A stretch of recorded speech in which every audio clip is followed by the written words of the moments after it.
নমস্কার, আমি চুমকি। আরও একবার আমার চ্যানেলে আপনাদের সকলকেই স্বাগত জানাই। আজকের এই ভিডিওতে আমি আপনাদের এখানে যে ব্লাউজের ব্যাকের ডিজাইনটা আপনারা দেখতে পাচ্ছেন, এই ব্লাউজের ডিজাইনটাই সম্পূর্ণটা আপনাদের রেডি করে দেখাবো। তো এই ব্লাউজের যে হাতার ডিজাইনটি আছে আমি অলরেডি আমার চ্যানেলে আপলোড করে রেখেছি।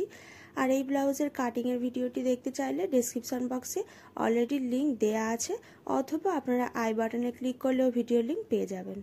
তো প্রথমে আমি সোজা কাপড়ের ওপরে লাইনিং পার্টটা এইভাবে রেখে ডিজাইন বরাবর 1/2 ইঞ্চি করে সেলাই করে নেব। দুই দিকেই কিন্তু একই রকমভাবে সেলাই করেছি।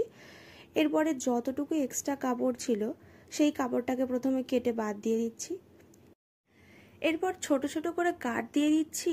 এর ফলে পুরো কাপড়টাকে উল্টে নিতে আমাদের সুবিধা হবে। তো লাইনিং কাপড়টাকে আমি এইভাবে উল্টে নিয়ে এর ওপর থেকে আরও একটা চাপ সেলাই দিয়ে দিচ্ছি।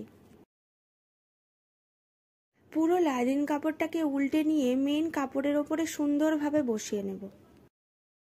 পিঠে দুই সাইডে টেকিং এবং পট্টি লাগিয়ে নিয়েছি। এরপরে পিঠের ডিজাইনটা আমি এইভাবে মিডিল থেকে প্রথমে ভাঁজ করে নিচ্ছি। পিঠে আরও একটা ডিজাইন করার জন্য প্রায় 1.5 ইঞ্চির মতো চওড়া আমি লাইনিং কাপড় নিয়েছি। একই রকমভাবে সেম কাপড় কাটিং করেছি মেন কাপড়ে।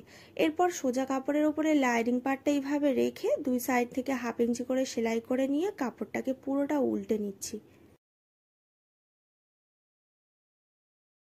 এরপর আমি 2/5 ইঞ্চি চওড়া একটা কাপড় নিয়েছি। এর ওপর থেকে এইভাবে সরু ধরনের একটা লেস লাগিয়ে নিচ্ছি। লেসটা আমি পুরোটা লাগাবো না, একটা সাইডে লেসটা লাগাচ্ছি। এরপরে এই কাপড়টাতেও একই রকমভাবে লাইনিং কাপড়টা উল্টো সাইড থেকে আমি সেলাই করে নেব।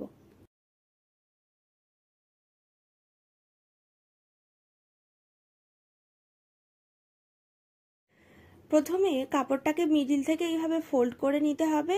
এরপরে মিডিলে কিছুটা জায়গা এখানে কিন্তু আমি সেলাই করব না, এই জায়গাটা ছেড়ে দেব। তো এক সাইডে সেলাই করলাম এবং মিডিলে কিছুটা কাপড় আমি ছেড়ে দিলাম। এই মিডিলে যে আমি সেলাইটা করলাম না, এখান থেকেই আমি কাপড়টাকে উল্টে নিলাম এবং আগে যে ডিজাইনটা করেছিলাম সেই ডিজাইনের সঙ্গে এটাকে সুন্দর করে সেলাই করে নিচ্ছি।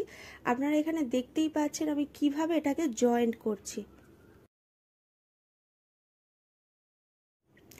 এরপরে ব্যাক পার্টের ওপরে পিঠে যেখানে লটকান লাগানো হয় সেই লটকান বরাবর দুই সাইড থেকে কাপড়টাকে এইভাবে মুড়ে সেলাই করে নিতে হবে। তো বন্ধুরা, আজকের ভিডিওটা আমি এইখানে শেষ করছি। ভিডিওটি কেমন লেগেছে আমাকে অবশ্যই কিন্তু কমেন্ট করে জানাবেন।